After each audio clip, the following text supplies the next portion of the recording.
2,000 years ago, Roman engineers under General Agricola selected a sandstone bluff above the confluence of the Well and Medlock rivers for a military fort. The garrison they named Mamucium would fade with the legions, leaving scarcely a trace above ground for 14 centuries. What rose in its place would become the world's first industrial city, the crucible of transformations that remade human civilization. The images in this film reconstruct Manchester's past using artificial intelligence trained on a historical evidence. These visualizations interpret archaeological findings, contemporary descriptions, and documented urban patterns to render buildings and streetscapes now lost. Small inconsistencies may appear, but the technology allows us to see what no photograph ever captured. This is a journey through 2 millennia, from the Roman fort commanding the river crossing through the medieval market settlement clustered around the collegiate church, from the cotton warehouses that earned the city its name Cottonopolis, through the railway revolution that connected the world's first industrial metropolis to Liverpool's docks. We will witness the Victorian zenith of global commerce, the destruction of the Luftwaffe raids, and the long decline that followed. Finally, the regeneration triggered by catastrophe in 1996, when a single explosion reshaped the entire city centre. The garrison that rose on the sandstone bluff held the crossing of 2 rivers for nearly 3 centuries. Contemporary inscriptions recovered from the site confirm the fort's name as Mamucium, a Latinized form derived from the Brittonic tongue of the region's earlier inhabitants. The Proto-Celtic root referred to the rounded shape of a hill visible from the river below, a breast-shaped prominence that marked the settlement long before Rome arrived. General Agricola's engineers positioned the stronghold to anchor the military road between Chester and York, securing the northern frontier after the conquest of the Brech Gan Tees territories in the year 79. Archaeological evidence indicates a civilian quarter developed to the east of the fort's timber and stone ramparts, a vicus where traders and craftsmen supplied the garrison's needs. Excavations undertaken during the 19th century revealed the foundations of bathhouses and workshops, their hypocaust and drainage channels documenting the rhythms of Roman provincial life, the daily pattern of commerce and ablution that endured here for 200 years. By the middle of the 3rd century, records suggest the civilian settlement had been abandoned, though a reduced garrison may have remained within the fort's walls until the late 3rd or early 4th century. The centuries that followed left sparse documentary trace. Anglo-Saxon settlers established a new centre at the confluence of the Well and Irk, the old Roman bluff falling into grass and rubble. The Domesday Survey of 1086 recorded the settlement as part of the Hundred of Salford, a modest holding with no hint of former military significance. Norse raiders had passed through the region during the 9th century, leaving place name fragments in the surrounding valleys, but the settlement itself warranted barely a mention in the chronicles of the age. At the Norman conquest, the manor passed to Roger of Poitou and later to the Grely family, who built a timber fortification on the site. Contemporary accounts describe a small manorial village clustered around the confluence, its population numbering perhaps a few hundred souls, farmers, fishermen, and tenants working the Lord's domain. The sandstone outcrop where legionaries once drilled stood silent beneath birch and alder, its inscribed stones buried in the clay.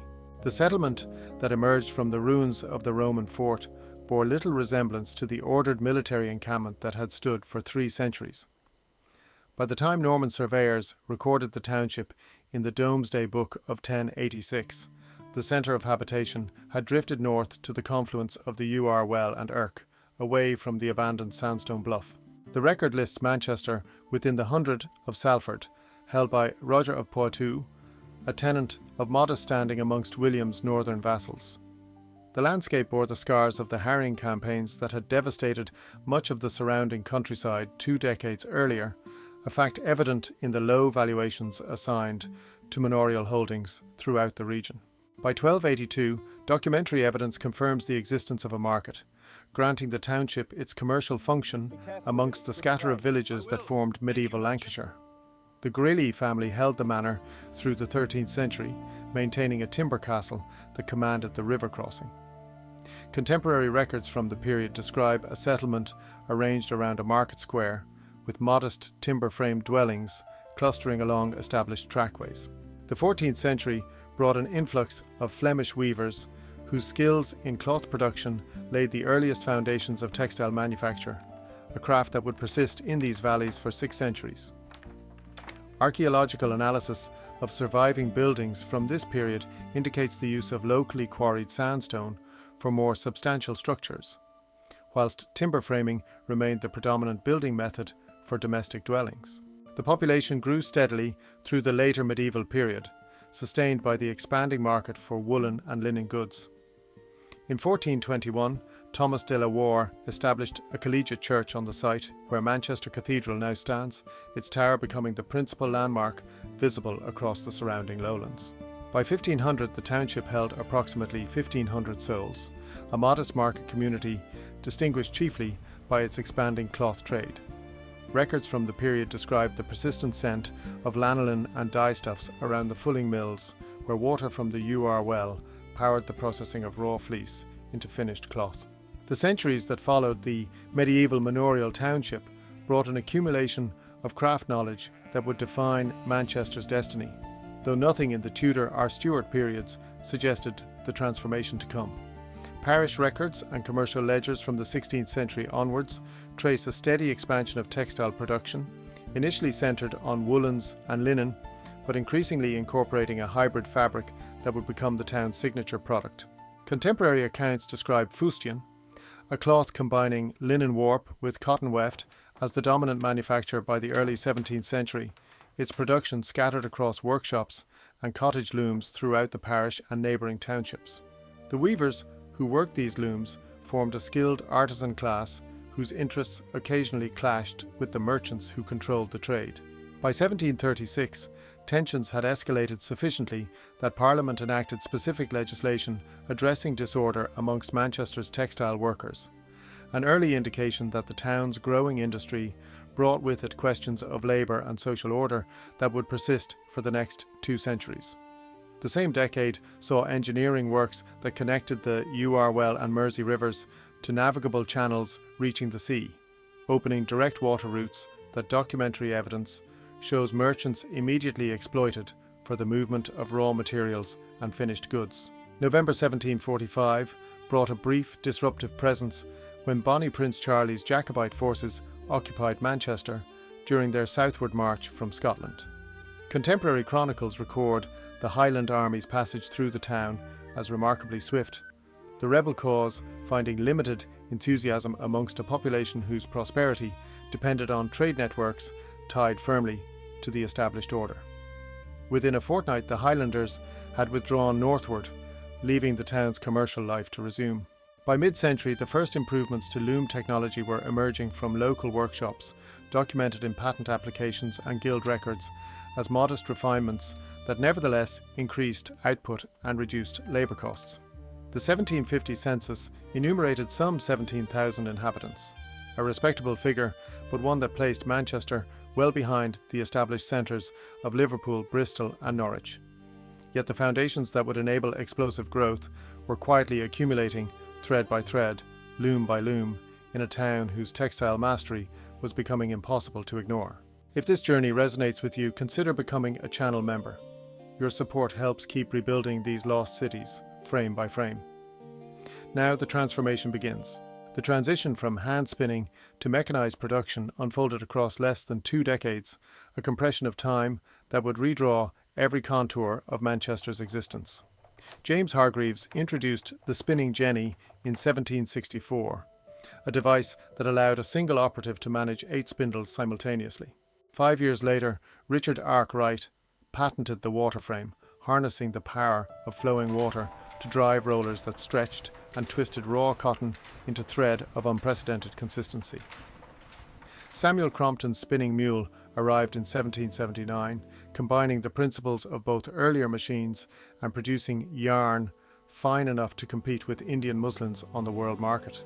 When James Watt's improved steam engine reached commercial application in 1781, the final constraint dissolved. Cotton mills no longer required proximity to fast-running streams and could cluster instead along the canals that had reached Manchester a generation earlier. The first steam-powered cotton mills rose in the 1790s along the Rochdale and Bridgewater canals, Murray's Mill among the earliest, when it began operation in 1798. Contemporary accounts describe the perpetual vibration of spinning frames that ran from dawn until well past nightfall, the rhythmic clatter audible across entire districts as the number of mills multiplied. Raw cotton arrived from the plantations of the American South, from the East India Company's territories, from Egypt, the bales unloaded at canal wharves and carried into multi-storey buildings where it was carded, spun, woven and prepared for export to markets spanning the globe. Population figures document the human dimension of this transformation with stark clarity. 17,000 inhabitants in 1750, 70,000 by 1801, 142,000 by 1821, 303,000 by mid-century. The town expanded without plan or pause, row upon row of back-to-back housing erected to shelter workers who operated the machines in shifts that often exceeded 14 hours. Friedrich Engels walked these streets in the 1840s, documenting conditions in districts such as Little Ireland, where cellar dwellings flooded with each heavy rain and open sewers ran between the houses. His observations, published in 1844 as the condition of the working class in England, drew Karl Marx to Chetham's library, where the two met to discuss the patterns they witnessed unfolding in this first industrialized city. Visitors throughout the period remarked upon the pall of coal smoke that hung above the rooftops, the acrid smell of chemical works where bleaches and dyes were manufactured, the visible exhaustion of children who tended the mules and cleaned beneath the running machinery. The place that would be called Cottonopolis had become the engine of a new economic order, its rhythms set not by seasons or saints' days, but by the relentless turning of steam-driven spindles. The machinery that had drawn labour into the city by the tens of thousands soon drew an audience of a different kind. On the 16th of August 1819, 60,000 working men and women gathered at St. Peter's Field to hear the radical orator Henry Hunt address the question of parliamentary reform. Contemporary accounts describe an orderly assembly with entire families travelling from the surrounding mill towns carrying banners embroidered with calls for universal suffrage. The local magistrates, observing the crowd from nearby windows, ordered the yeomanry cavalry to disperse what they deemed an unlawful assembly. Within minutes, the mounted volunteers charged through the densely packed square. 18 people died beneath hooves and sabres, more than 700 sustained injuries documented in the hospitals and dispensaries that received them throughout the afternoon. The event acquired its name from the battlefield at Waterloo, the irony sharp enough to fuel calls for reform across the industrial north. 2 years later, in direct response to the massacre, a young cotton merchant named John Edward Taylor founded the Manchester Guardian. The newspaper positioned itself as a voice for constitutional reform rather than revolutionary upheaval, establishing a tradition of liberal journalism that would endure across 2 centuries. The same impulse towards practical reform found institutional form in 1838, when Manchester merchants Richard Cobden and John Bright established the Anti-Corn Law League in the city's Free Trade Hall. Their campaign against import tariffs on grain succeeded in 1846, setting a precedent for economic liberalism that earned the moniker Manchester School. The transformation of political consciousness proceeded alongside physical infrastructure of unprecedented scale. On the 15th of September 1830, the Liverpool and Manchester Railway opened as the world's first intercity passenger line powered entirely by steam locomotives. The inaugural journey witnessed both triumph and tragedy. William Huskisson, the Liberal Member of Parliament who had championed the railway's construction, stepped onto the adjacent track during a ceremonial stop and was struck by an oncoming locomotive. He died that evening, the first passenger fatality in railway history, his death recorded in the registers at Engels. Decades later, another Manchester resident would advance a different frontier of reform. Emmeline Pankhurst, born in Moss Side in 1858, founded the Women's Social and Political Union in the city in 1903. The organisation's militant tactics for securing women's suffrage originated in Manchester's tradition of extra-parliamentary agitation, echoing the gatherings at St. Peter's Field nearly a century before. By 1914, when the ship canal had been carrying ocean-going vessels 36 miles inland for 2 decades, Manchester stood as more than the world's cotton capital. It had become the proving ground for modern British democracy itself. The outbreak of war in 1914 severed the supply routes that had sustained Manchester's cotton trade for over a century. Japanese and Indian mills, no longer competing with Lancashire for raw cotton or global markets, expanded rapidly during the conflict, a shift contemporary economists recognised as irreversible even before the armistice. The city sent 22,000 men to the Western Front, the majority serving in the Manchester Regiment, or the so-called Manchester PALS battalions, raised through workplace recruitment. Records of the Battle of the Somme in July 1916 show these locally recruited units suffered catastrophic casualties in the opening days, losses that contemporary newspapers described reaching into nearly every street and workshop of the city. The decline accelerated through the interwar decades. When Mohandas Gandhi visited Manchester in September 1931, mill owners showed him idle spinning frames and attributed the collapse to Indian tariffs on British cotton goods, a confrontation documented in contemporary press accounts as awkward and inconclusive. The night skies of December 1940 brought a different reckoning. On the 22nd and 24th of that month, the Luftwaffe dropped 474 tons of high explosives and over 37,000 incendiary bombs across the city centre. The Christmas Blitz destroyed 165 warehouses, 200 business premises and 150 offices. 376 civilians died in those 2 nights alone, with nearly 30,000 houses damaged. Manchester Cathedral, the Royal Exchange and the Free Trade Hall sustained severe structural damage. Restoration of the cathedral alone required 2 decades. The peace brought tower blocks rather than prosperity. The Hume estates of the 1960s and 70s, concrete crescents modelled on utopian planning principles, deteriorated into symbols of failed urban renewal within a generation. The Cotton Exchange closed in 1968, ending centuries of trading. By 1983, the city had lost 150,000 manufacturing jobs, the steepest decline occurring under the economic policies of Margaret Thatcher's government. Yet within the abandoned mills and warehouses, an unexpected cultural renaissance took root.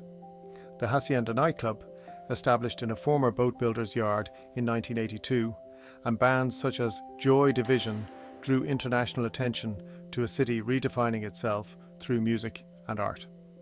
Then, on the 15th of June 1996, 1,500 kilograms of explosives detonated in Corporation Street, the largest bomb of the Northern Ireland conflict on British soil. 212 were injured, none killed thanks to police evacuation, but the city centre lay devastated. Insurance payouts exceeded £400 million. The destruction paradoxically catalysed the regeneration that would reshape Manchester for the new century. The reconstruction that followed the 1996 bombing transformed the city centre more comprehensively than any programme since the Ship Canal works. Exchange Square opened where rubble had lain, the Arndale Centre rebuilt behind a facade of glass and steel. When Media City UK received its first transmissions in 2011, the BBC relocated 2,300 employees to Salford, a signal shift in the nation's cultural gravity. The merged University of Manchester, consolidated in 2004, now educates 40,000 students annually, the second largest academic cluster in Britain. The attack outside the arena on the 22nd of May 2017 killed 22 people and injured over 800. The civic response, thousands gathering in Albert Square beneath banners reading "We Stand Together," demonstrated what 2 millennia had forged. The city that began as a Roman fort guarding the confluence of the UR Well and Emedloch rivers now stands at the confluence of technology, culture and political reinvention in the north of England. Manchester remains Britain's second financial centre, its fastest growing digital economy outside London. 2,000 years after Mamucium, the sandstone bluff still holds the crossing, and the city built upon it continues to remake itself.